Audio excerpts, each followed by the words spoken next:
All right, let's go ahead and get started. Hello and welcome. My name is Betsy Fowler, and I am the head of schools for World School at ASU Prep.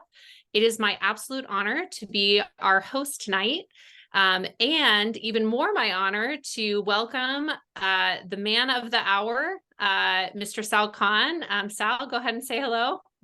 Hello, everyone. Good to be here. We're excited to be hosting this special Q&A all about World School, where we started, where we've come, and it takes some questions that maybe our audience has about our program as a whole. So we're so grateful that you've decided to spend some time with us wherever you are at in the world. Welcome. All right, well, without further ado, Sal, it's been a while since we did our first info session, almost 2 years ago, believe it or not. What an amazing ride it's been. And so I'm going to start maybe by just asking some questions, and then we have our fabulous guides, World School guides, which is what we call our teachers. Mrs. Yeager, Miss Jessie Yeager, and Miss Emily Norton, who will be keeping an eye on the Q&A in the chat. So feel free to submit anything. They'll try to answer some things as we go. And at the end, if we have time, we can maybe throw a few audience questions to Sal. But my first question, Sal, is just, can you just let this audience know the background on why World School and how, how did you find ASU Prep Digital? Why was this created? How did this partnership start? Yeah, and I'll try to give the short answer, although I tend to give a very, very long. You rewind back. A lot of folks know Khan Academy, not-for-profit mission, free world-class education for anyone, anywhere. That really started to get on people's radar back in 2009, 2010. You fast forward to 2012, I wrote a book called The One World Schoolhouse. And the first third of that book was, how did our modern education system, really globally, end up the way it is, where students are moved together at a fixed pace? They get, even though they might not know one concept well, the class will move on to another. So it's not mastery based, it's not personalized. The middle third of the book was how I fell into this journey with Khan Academy, starting tutoring my cousins and then making software for them, making videos for them. And then the last third of the book was, given what we know about the world and given the availability of tools like Khan Academy and other things, what should and what could education of the future look like? And I outline in that, this is back in 2012, mastery learning, just a fancy word for saying, hey, if you haven't learned it well yet, you should have an opportunity to improve it. It's okay. In fact, it's important to grade students, but if they got a B right now, that B shouldn't be permanent. You should say, this is what you need to do to become an A. Notions of personalization, student-centered. The gold standard in education for most of human history has always been a one-on-one tutor. I always cite Alexander the Great had Aristotle as his personal tutor. That just isn't scalable. That's why the modern public education and even private education system hasn't done that. But could we start to leverage tools thoughtfully so that we can approximate what that highly personal attention, that highly personal level of attention that, say, Alexander the Great got? And that would be tools, once again, like Khan Academy, other things. Can you leverage technology to actually facilitate human interaction as opposed to somehow undermining human interaction? And so these are ideas around more peer-to-peer learning. If students are able to learn their core skills at their own time and pace, when people get together, either online or in person, can it be more about Socratic dialogue? Can it be more about supporting each other? So anyway, that was back in 2012. It's one thing to write, it's a whole other thing to try to implement it. I also had a selfish motivation. My oldest was entering kindergarten at the time. So we started a school out in California called Khan Lab School. That's now in its 10th year, but you rewind to about two and a half years ago, we were coming out of the pandemic. The pandemic was infamous for virtual schooling not going well. And it felt like there was a real opportunity to show that if we could take all of the principles of the One World Schoolhouse, all of the principles that we've learned over the years at Khan Lab School, and show the world that there is a way to do virtual schooling so that it actually, you can be a member of a community, so that it can truly be as world-class as any other program in the world, and mastery-based and personalized. And the genesis of this partnership, I was talking to some very thoughtful people in education when we were just bouncing around this idea of potentially starting a world school. And they said, you should talk to Betsy's colleague, Amy McGrath. And I talked to Amy, And I said, well, what's your advice here? Obviously, ASU prep, very successful, a lot of scale. And by the end of the conversation, Amy's like, Sal, this is what you're describing has always been our dream too, to always be able to move beyond the traditional, to be able to go more personalization, to be able to more of these Socratic seminars, etc. And I kind of said, "You want to do it together?" And she says, "I never thought you would ask." It was kind of like an education rom-com type of thing. Um, but that was the genesis. And I have to say, myself and other members of the Khan Lab School team at the time, we were working with Betsy and Amy and others on planning out a vision. And there always is taking a vision and then actually making it a reality is not always the easiest thing. And I won't make it sound like there hasn't been a ton of work involved in setting up the school. But the fidelity with which it's been implemented at Conn World School has really blown my mind. And now, as we're in our second year, entering into our third year for next year, it's really everything that I would have dreamt of when I first wrote the One World Schoolhouse. All right. I'm glad this meeting is being recorded. What a huge compliment. We're so excited about the success of these past 2 years. We have big goals. This year we launched, we started with just ninth grade, but this year went ahead and expanded 6 through 12. So Sal, my next question is just what sets Conn World School apart from other programs? I know you hit a little bit on just the quality of online learning, but when you say we went from a vision document to a school being live in a reality, what are some of those key features that you think, this is something that's really different? Yeah, and I'll split the answer into two categories. One is how it's different than any school, virtual or in person, and then how it really differentiates itself, I think, from anything that is virtual. On the in-person side, as I alluded to, a traditional school, even schools that are very highly regarded, happy to charge you a lot of tuition, students fundamentally move lockstep. There's a curriculum, it's a there's some lecture, maybe some in-class stuff, homework, you get a test. Even if a student gets a 70 or 80% of test, the class moves on to the next concept, usually building on some of those gaps. And there's no way to fix that. And especially in high school, in high school, the material starts coming a lot faster, especially, well, I would say in all domains, but especially in science and in mathematics, where if you don't know your algebra well, it's going to be very hard to engage in algebra 2 or in calculus or in physics or in chemistry. And the material's coming very, very, very fast. Khan Lab School, as we mentioned, mastery-based, student-centered. So students leverage tools like Khan Academy to not just learn at their own time and pace, but to prove their mastery. We have a mechanism in partnership with another nonprofit that I'm involved with, schoolhouse.world, where students, one, can get tutoring support, but and obviously I'll talk about how they get that within the Khan World School program as well, but they can certify their knowledge where they have to take an assessment, record themselves taking the assessment, explaining the reasoning, it gets peer reviewed, and then Schoolhouse says, okay, unit 1 of calculus. And I have to say, not only is that a richer artifact than taking a traditional paper exam, you're getting the 90% on Khan Academy, but you have to explain your reasoning, etc. But it's the beginning of a potential tutoring journey on Schoolhouse where it keeps track of that. And there's over 20 universities in the United States. And we're talking about many of the universities that students are interested in. Obviously, a lot of students here might be interested in ASU, but we're also talking about students, universities like University of Chicago and MIT and Caltech and Yale that will look at that schoolhouse.world transcript as part of admissions, and they're starting to take that very seriously. So that's, say, the math. Kids can learn at their own time and pace, but it's not just them on their own.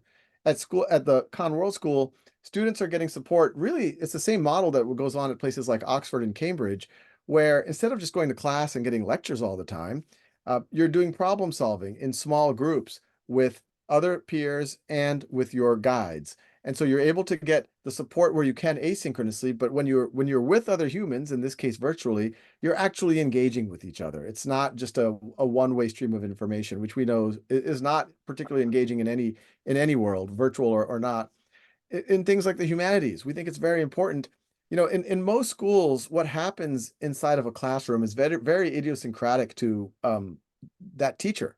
And it can be very inconsistent. At Khan World School, we really want to make it mean something that you are a graduate of the World School. So we have a reading list, we have a assignment list that students participate in, but they have choice. And it flexes to what they say, hey, this term I could crank out these readings and these assignments and create artifacts that are meaningful, so that they can get credit for it, and for us to feel confident that they're getting broad exposure. One of the big areas, and this is actually a differentiator, a real differentiator versus most virtual schools, but even most in-person schools, is our Socratic seminar. This is this notion that, look, why don't we have students engage on a regular basis with the issues of the day? Things that all of us would love to discuss at a dinner party. Should student debt be canceled by the federal government? Should we modify the human genome with CRISPR? What's the world population going to look like in 100 years, and why? And what should we do about it, if anything? These are interesting things, and they are multidisciplinary. Every one of the questions I just asked involve science, involve mathematics, involve sociology, involve history, involve civics, and it integrates it in a really thoughtful way, and gives the tool, the skills for the young people to really represent themselves well in the world. And we think it's especially important in a virtual school environment, because the biggest ding on a virtual school is it can be very isolating. But if you have, we don't think anyone should be on Zoom or on video conference for 5, 6 hours a day. That kind of messed with everyone's head during the pandemic. But if you get an hour to 2 hours a day where you are really engaging with folks, that's exciting, and you're going to learn a lot, and you're going to feel part of something. And then the rest of the day, it's a little bit more optional. You can engage live with folks, but you can also get a lot of your asynchronous work done. We're finding that would be pretty fruitful. And so, what I've just described is, we're learning from Con World School. At Con Lab School, we're actually we're saying, hey, that really worked well at Con World School. Let's do that at Con Lab School. And we're also seeing that it's also not necessarily a trade-off between in-person and virtual. As you know, Betsy, there are folks who are hybridizing. They're creating pod environments, or they're supplementing Con World School with in-person experiences. So speaking of these seminars, I know that you actually join some of them as kind of a guest guide for us on a regular basis. So I don't know, what's been your favorite one over the last year or so that we've been doing them? Oh, I always like the ones that are like, let's ponder the meaning of life. Like what is, so we did a couple of those, actually, especially last year, we were doing a bunch of those. And more recently, I've been doing a lot of these, just ask me anything. And both of them, what I love is I actually find young people of middle and high school age, they actually,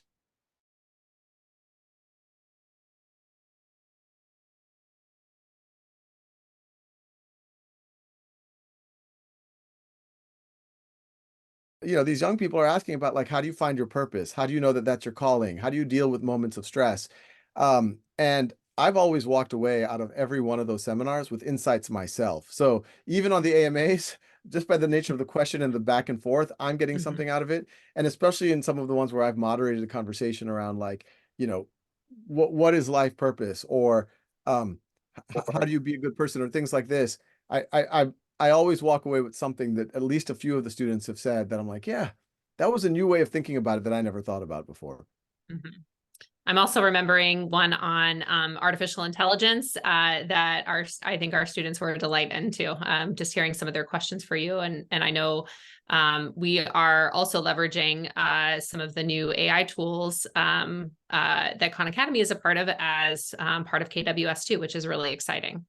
And just to add on that, that some of y'all have seen my TED talk that I gave last April about Khanmigo, which is the AI tutor and teaching assistant on Khan Academy. And it's gotten a lot of views so far. The highlight of that talk, by most people's account, was when I talked about a Khan World School student, Sanvi, who, as part of her reading, was reading The Great Gatsby. She had to make a video about answering some questions about some of the symbolism in the book.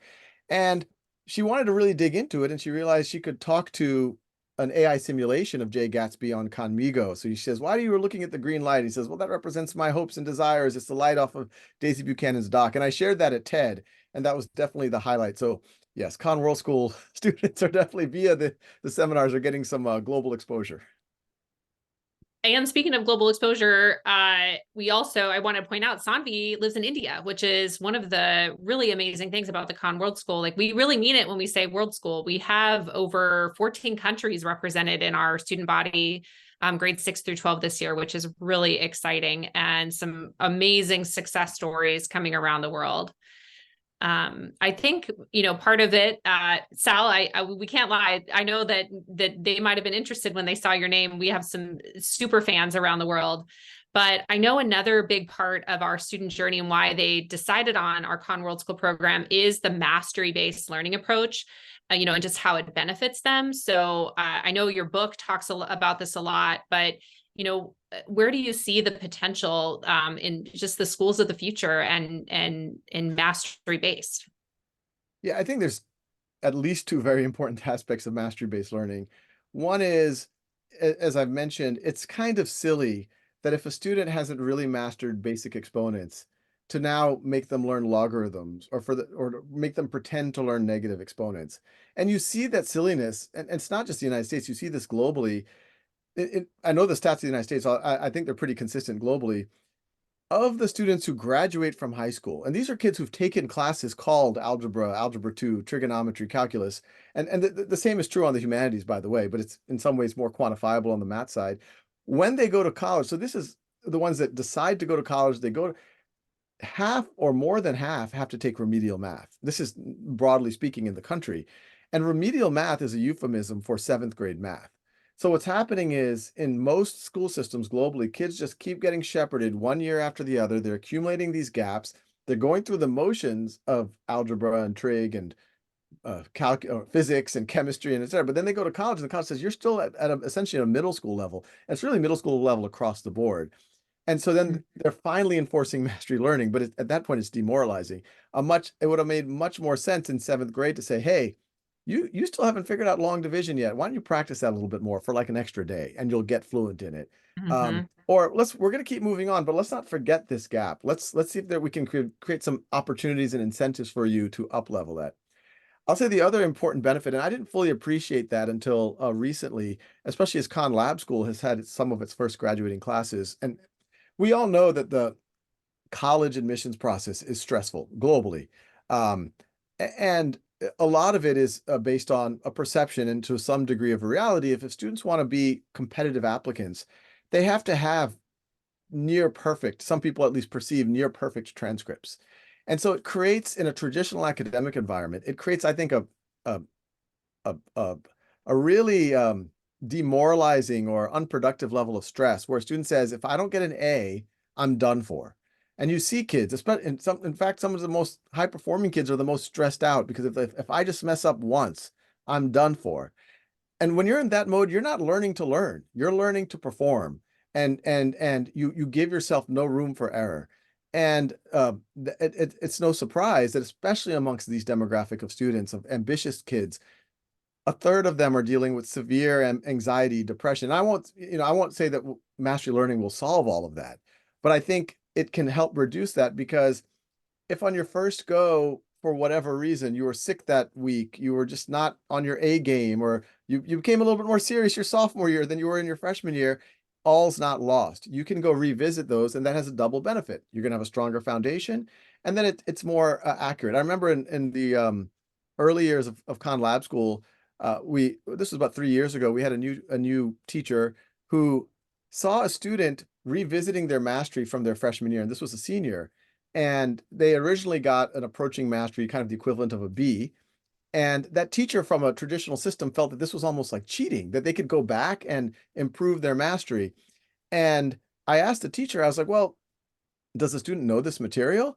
And the teacher's like, of course, this was a computer science concept. It was like for loops. This student right now is managing college students at NASA in their software engineering.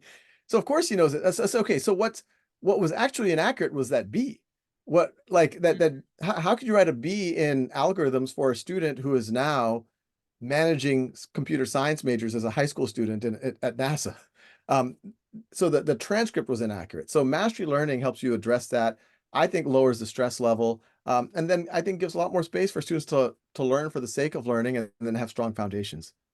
Yeah. And at Cotton World School, how we articulate this into a school practice is, when students come to us, we say, we work at your pace, which is really different. And I can't say enough, like, you have to be ready for that as a family, parents and students alike, that you've never really been in the driver's seat, and we really mean it. Like, you get to choose how much you want to spend on a certain course each day.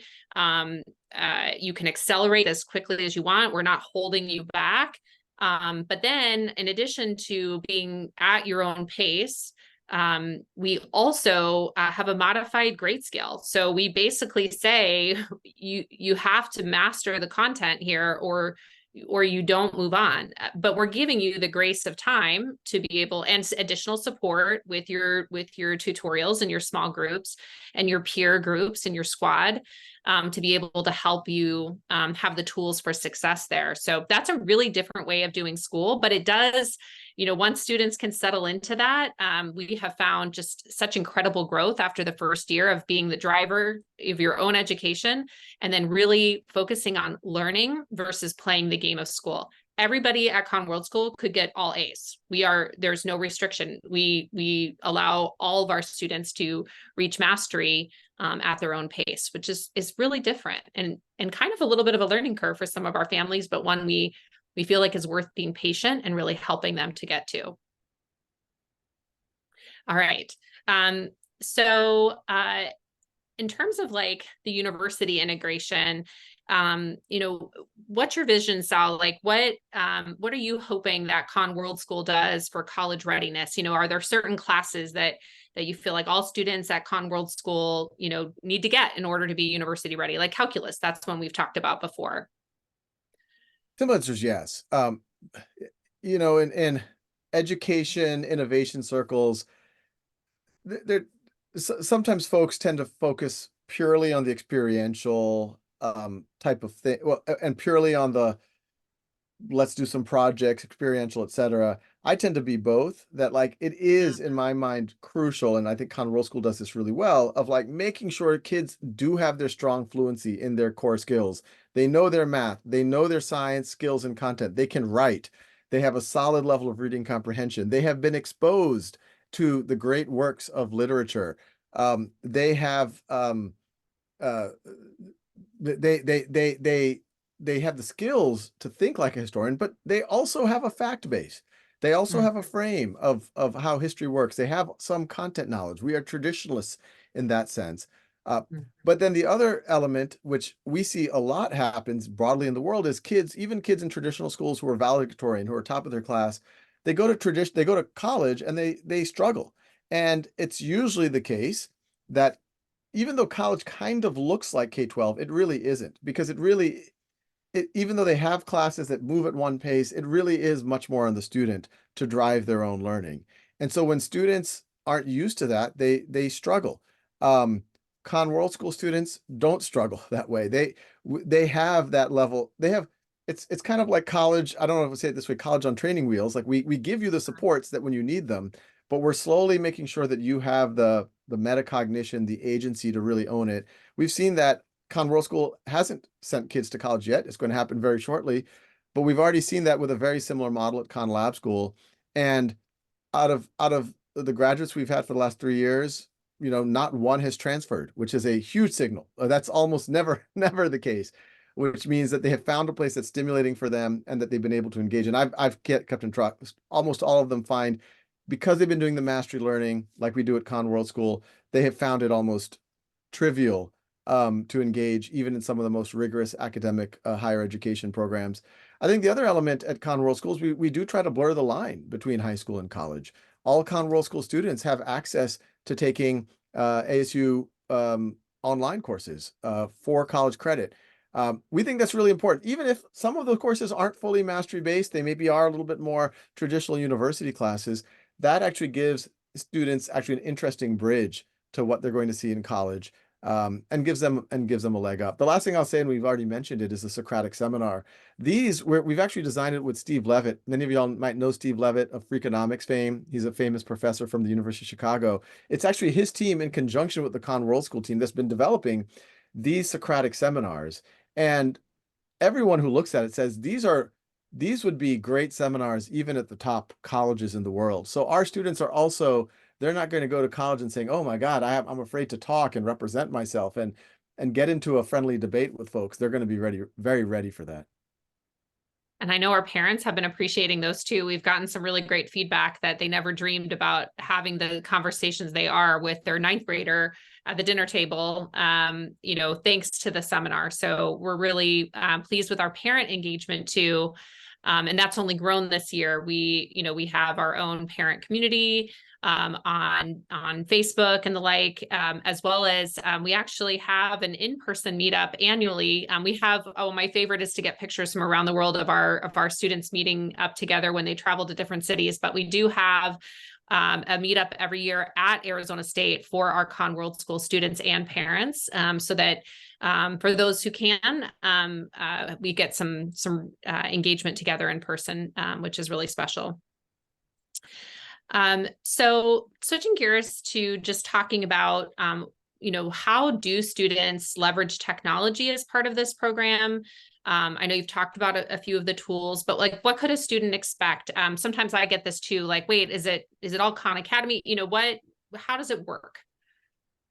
I can start to that, but Betsy, you're in it I can finish up too. on Yeah. a day-to-day basis, so you can even give more Yeah. color. But no, the vision has always been use technology thoughtfully, but where appropriate, and ideally use it as much as possible to facilitate human-to-human connection. So that's the overarching principle. Yeah. Where we think good tools, and so I talked about it in things like math. You have Khan Academy and Schoolhouse.world. Um, if a student can get pretty, like, that's great, and that is a great base architecture. Now we know very well, not all students are just going to race on their own with just that. They need other supports. That's why Con World School offers that supports with their small group and their tutorials. We also have the other support of now the AI support, which is a little bit more on the technological side. But that combination, we think, gets students pretty far. The rest of the technology is really, how do students chat with each other? How do they engage on a Socratic seminar? How do they, and that's more of this classic what we're doing right now, video conferencing, things like that. But I definitely look through the lens of how much human to human interaction are these students getting. And I actually think if you took a stopwatch and you looked at a day in the life of a KWS student, they're actually getting more direct attention with, say, their teachers than they would in most environments, if not all environments. When I imagine the canonical KWS students day, and Betsy, you could tell me if this is if some kids are very different than this, is maybe they start their morning, depending what time zone they are, they work on some of their goals, they've scheduled some time to meet with their tutorials to review their goals, maybe answer a couple of questions. Then later that afternoon, they have, they prep a little bit for their seminar. Then they jump into their seminar. They have an hour there where they have that discussion.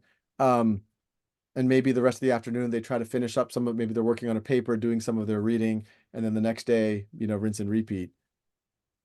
Yeah, that's spot on. I think the only two things I might add is that we are leveraging Google Chat as part of our program. So our kids are friends with each other. So I would say as they're in between classes or maybe even in things, they're getting to talk with other students online. I think that's a big differentiator with Con World School. We intentionally help our students make friends, and because our groupings are smaller, they really know each other in the program. And that's the case from 6 through 12.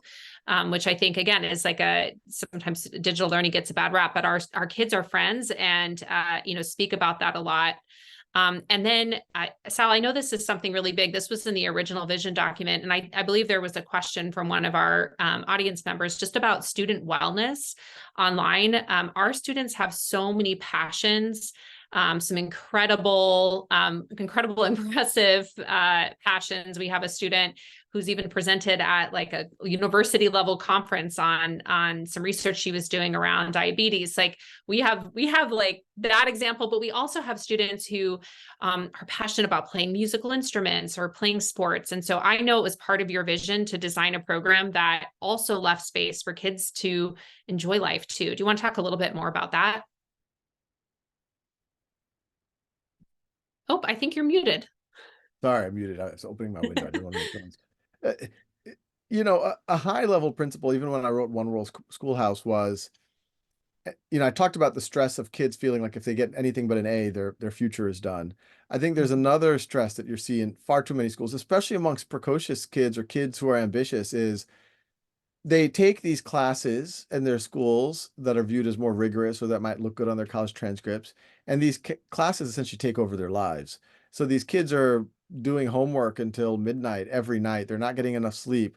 Um, they have limited time even for dinner with their families.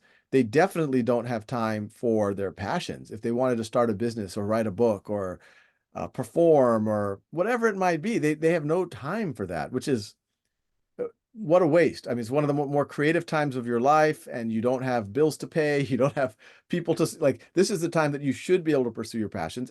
And by the way, that is something that colleges really care about. Um, so that was always a high level principle. So at Con World School, exactly as you said, Betsy, we want to make it so that our kids are getting, their skill development, their mastery academic is just like, frankly, far better than anyone else. There's some data we've gotten from last year, and even Steve Levitt, famous economist, we were No, both I was like, skeptical of somebody it. double check the numbers. We're sending them to Steve Levitt. Yes, and these numbers, I've been almost embarrassed to cite them because they've been quote too good. Where we're talking about in reading or in math or kids getting, let's just call it, more than 2 grade levels a year. Some of the numbers were dramatically higher than even that, and even that feels almost hard to believe. So we want to make sure the kids have that, but we don't think that it has to take over their life 80 hours a week, that it can be done in, let's call it, the normal school day time, so that they still, for the most part, do have their evenings for themselves, for their family, to rest, to pursue their passions even more, is a really important principle that I think actually gives our students a leg up on a bunch of levels. Now, I will Mhm. be, I don't think the school is for every student. I don't think it's for students who are just trying to like go through the motions, just do the minimum, whatever people need to force them along. I think it is for the students who have sat in classrooms and said, "Oh, I'm not using my time well. Like, this is boring," or "I wish I had more time to dig deeper into that," or for me to be able to have this creative outlet, start composing music and I don't have time for it, or read these great novels or write a novel and I never have time.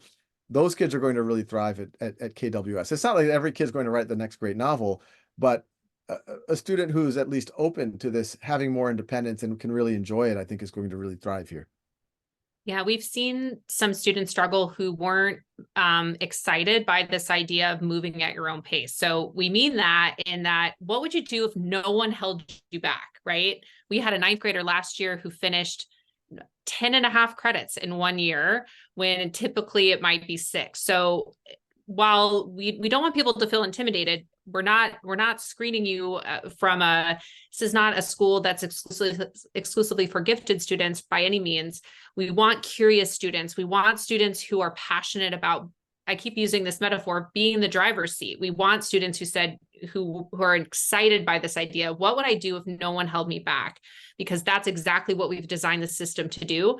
If you're a middle schooler in 8th grade who's ready to complete all high school courses, we have a 10-year-old right now who's in pre-calc. So we are of the mindset, what would a system do that would not hold you back? Sometimes self-paced seems like, oh, I can just take my time forever. I would say that's probably not the program for you, because you're going to find that your peers and the people that you're friends with here at Con World School are really excited, and their North Star is like, I'm ready to move on to college level coursework as soon as I'm ready. And in fact, most of our 11th and 12th grade courses not that we really have grades because kids can move back and forth, but our levels of the traditional 11th and 12th grade are almost exclusively college courses. So we don't want people to be intimidated saying, that there's an exact metric getting in the door, but we do really want to say students and families who are interested in being able to move more quickly in an accelerated rate, and not being held back by traditional boundaries and boxes that schools put us in, like grade levels. All right. So in terms of like fostering a sense of community and collaboration among students, we talked a little bit about seminar. I'm just curious, Sal, why like the Oxford tutorial model? Like maybe not everyone in our audience is familiar with that. Why that model? Yeah, well, I think it's one, it's been working for Oxford and Cambridge for, I think, on the order of 1,000 years, and they've done well with it. But even if you introspect on your own experiences, most of our K-12 experiences have been, I mean, I'll speak for myself, being in a room of 30 students and, you know, being some combination of lost or bored. Sometimes you're alternating between those two in the same 60 minutes. And feeling like whether or not you're in the room, it really doesn't matter. Even though you're in a room with 30 or 31 other people, you're not really interacting much. I think, and on the other side, I think I can still tell you, I still remember, say, the 3 times in second grade where a teacher had a conversation with me. And the 4 times it happened in third grade, like those really like those feel deep and substantive. And so what if most of your interactions were more the latter? And so that's how we're doing it, this Oxford/Cambridge style tutorial where several times a week in each of your major domain areas, you have a small group interaction with your expert guide. And that's a combination. And so we're talking about, a handful of students plus your guide. So it feels very personal. Everyone's getting attention, reviewing your goals. There's definitely accountability. Hey, you need to be on some pace, and you said you were going to do this. Why haven't you? That reflection, and also there to unblock you. Hey, okay, are folks having difficulty with this concept or that concept? Let's dig in a little bit deeper. And I speak from personal experience and also talking to a lot of students.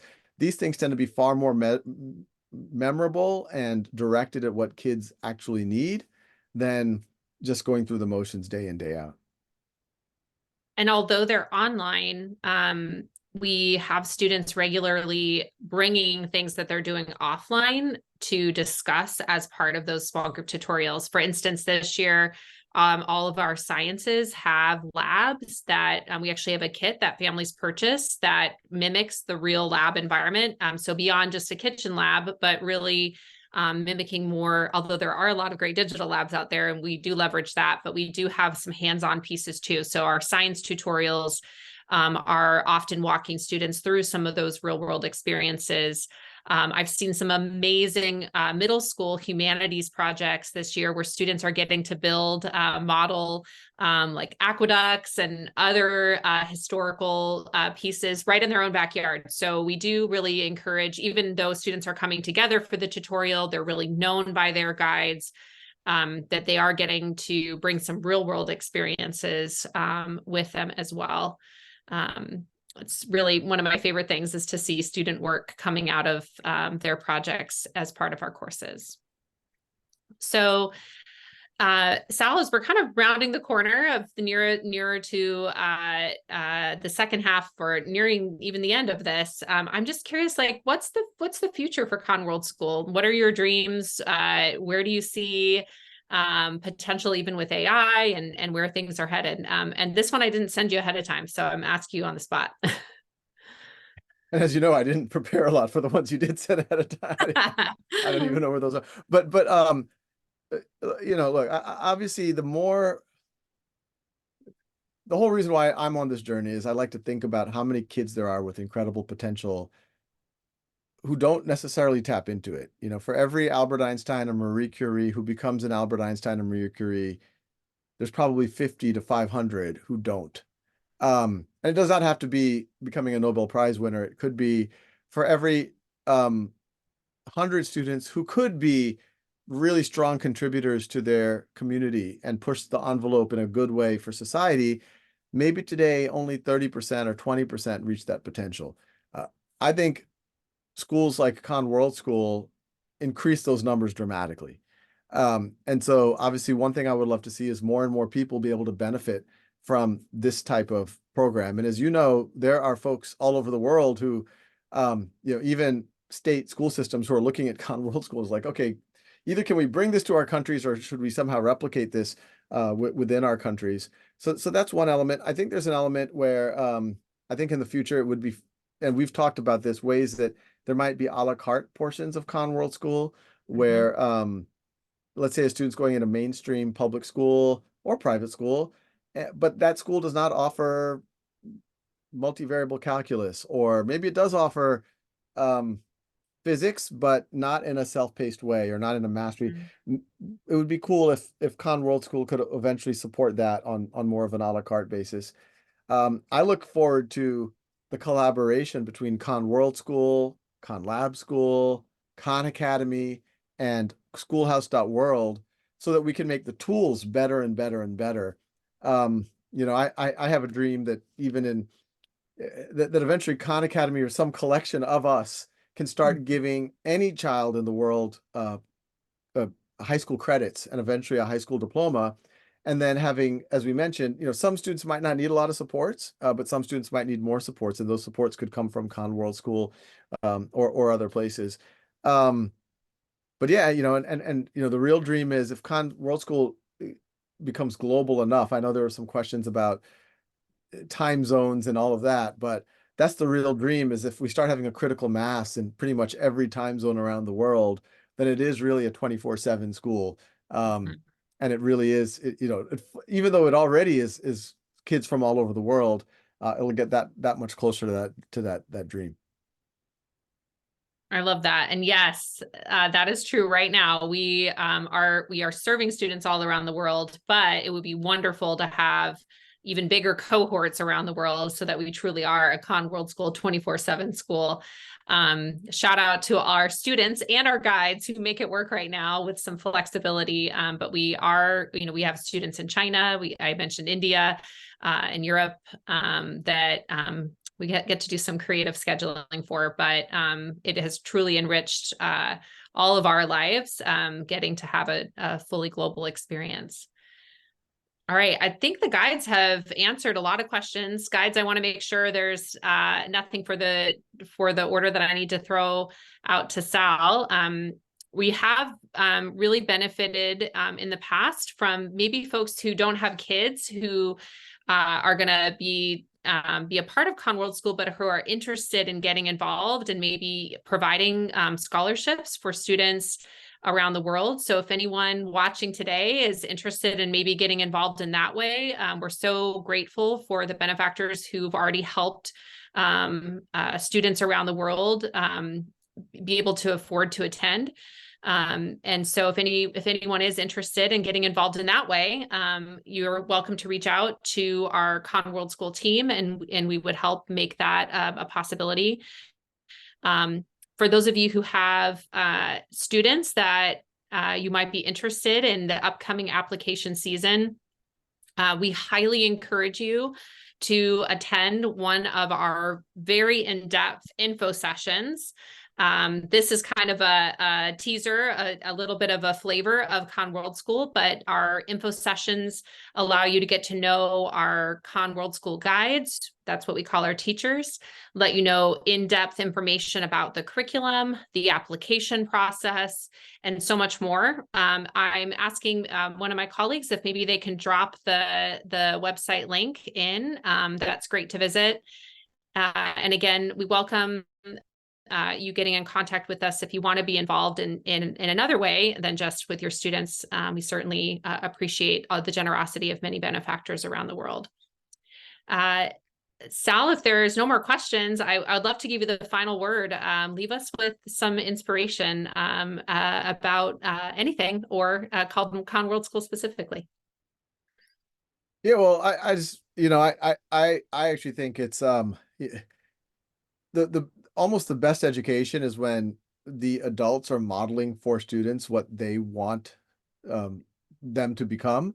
And it's very fashionable in education circles to talk about things like growth mindset and grit and perseverance. And these are all ideas around being willing to step out of your comfort zone and take risks. And when you fail, that isn't something you should be embarrassed about. That's an opportunity for growth.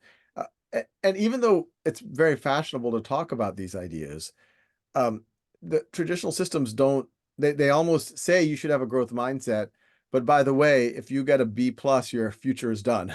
You haven't, which is the opposite of a growth mindset. It's a fixed mindset. A growth mindset said, oh, okay, you got a C. You tried. That's the important thing. Keep working on this. What I care about is that you put the effort into eventually get to mastery. So I think that's enforced. That's in the DNA at Con World School. And I think even more as the adults at Con World School, for our students to interact with us and to realize that even though we have a lot of good ideas and it seems to be going awfully well, that this is their school too, and that we are all on this entrepreneurial journey together to start something very different. And I actually hope that not just the faculty, but the parents and the students are going to be able to tell their kids and grandkids, hey, there was a time that not all schools were like this. And I was part of that beginning of that transformation. And not only is that something, a fun story for them to tell their kids, but I think it's going to make them think differently about the rest of the world. When they go into they work in the healthcare system, they work in government, they work at a large corporation, they're going to be like, hey, I went to an education system that thought from first principles and how this could be better and different. And it really worked. And so I too am going to be a first principles thinker in anything I go into. And frankly, those are the people who are going to do very well, especially in a world where AI is very rapidly going to change everything. You're going to need the people who can be dynamic and first principles thinkers. So anyway, I just want to thank everyone for coming, for being here, for taking interest in Con World School. I really think this is, as far as things have come, the beginning of a very, very exciting journey. And I think we can educate a lot of kids really, really well, and they're going to become the pioneers of tomorrow. And then together we can figure out how to educate billions more. Thank you so much, Sal. What a gift to have your time tonight, as well as our guest, our favorite guest guide. I know we have one coming up soon with our students. We're so grateful for this collaboration and excited for the next steps of our journey. Thank you all for attending, and we look forward to seeing you at one of our upcoming information sessions. Please don't hesitate to reach out if you have any questions or want to get involved in any way. All right. Goodbye, everybody.